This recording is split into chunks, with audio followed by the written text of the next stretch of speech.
श्रीशिवाष्टोत्तरशतनामावलिः। हरिः ओम्। ॐ शिवाय नमः। ॐ महेश्वराय नमः। ॐ शम्भवे नमः। ॐ पिनाकिने नमः। ॐ शशिशेखराय नमः। ॐ वामदेवाय नमः। ॐ विरूपाक्षाय नमः। ॐ कपर्धिने नमः। ॐ नीललोहिताय नमः। ॐ शङ्कराय नमः। ॐ शूलपाणये नमः। ॐ खट्वाङ्गिने नमः। ॐ विष्णुवल्लभाय नमः। ॐ सिपिविष्ठाय नमः। ॐ अम्बिकानाथाय नमः। ॐ श्रीकण्ठाय नमः। ॐ भक्तवत्सलाय नमः। ॐ भवाय नमः। ॐ शर्वाय नमः। ॐ त्रिलोकेशाय नमः। ॐ शितिकण्ठाय नमः। ॐ शिवाप्रियाय नमः। ॐ उग्राय नमः। ॐ कपालिने नमः।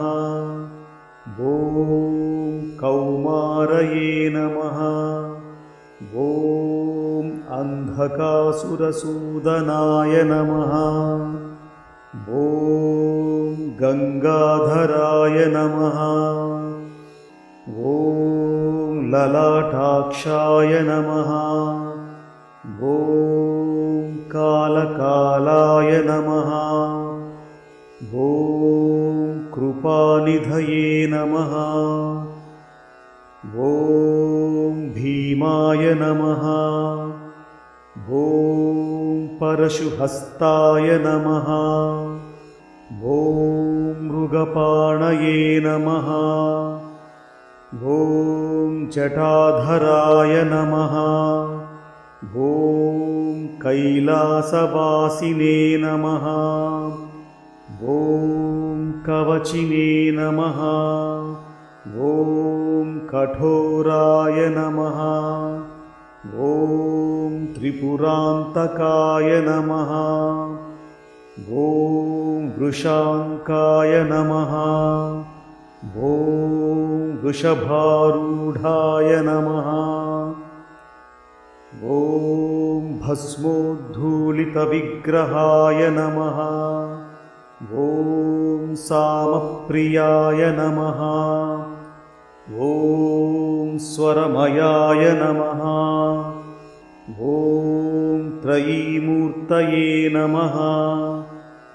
ॐ अनीश्वराय नमः।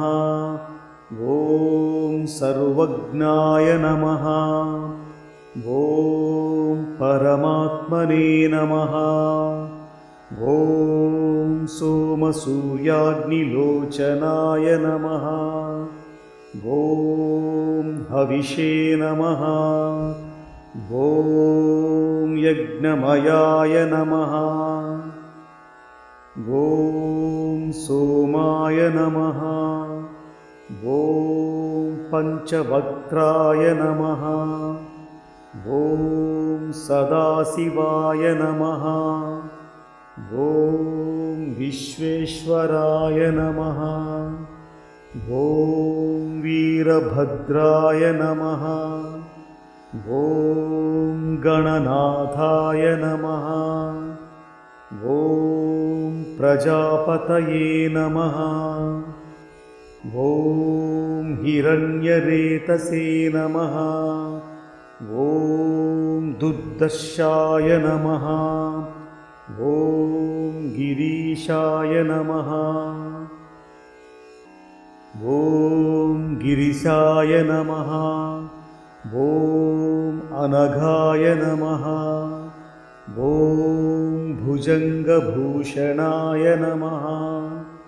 ॐ भर्गाय नमः। ॐ गिरिधन्वने नमः। ॐ गिरिप्रियाय नमः।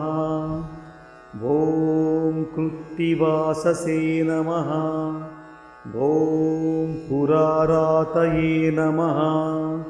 ॐ भगवते नमः। ॐ प्रमदाधिपाय नमः।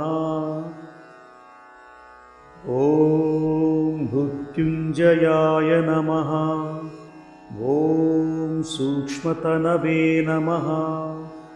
ॐ जगद्व्यापिने नमः। ॐ जगद्गुरवे नमः। ॐ व्योमकेशाय नमः। ॐ महासेनजनकाय नमः। ॐ चारुविक्रमाय नमः। ॐ रुद्राय नमः। ॐ भूतपतये नमः। ॐ स्थाणवे नमः। ॐ हविर्बुज्ञाय नमः। ॐ दिगम्बराय नमः। ॐ अष्टमूर्तये नमः। ॐ अनेकात्मने नमः।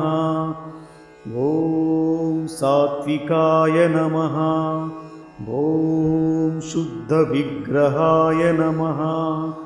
ॐ शाश्वताय नमः। ॐ खण्डपरशवे नमः। ॐ अजाय नमः। ॐ पाशविमोचकाय नमः। ॐ मृडाय नमः। ॐ पशुपतये नमः। ॐ देवाय नमः। ॐ महादेवाय नमः। ॐ अव्ययाय नमः। ॐ हरये नमः। ॐ पूषदन्तभिदे नमः। ॐ अव्यग्राय नमः।